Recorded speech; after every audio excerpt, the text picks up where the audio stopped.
One of my favorite Harleys, the Softail Standard. Year 2000 model. The first year for the 88 cubic inch twin cam counterbalance motor, internally balanced to take out the vibration. Screaming Eagle air filter and cleaner, and baloney cut Python exhaust.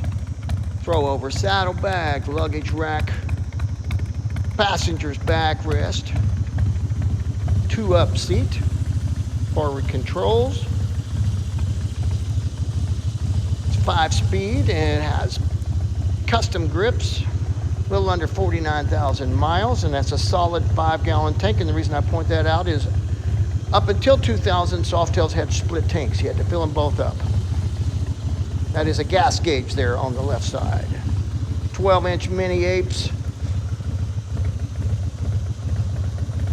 I'm leaving it running so you can hear that sweet sound. Man, that's prettier than a Stradivarius. Yeah, come on out. Take this bike for a ride, then take it home with you. Power Motorsports, Sublimity, Oregon, and $49.99.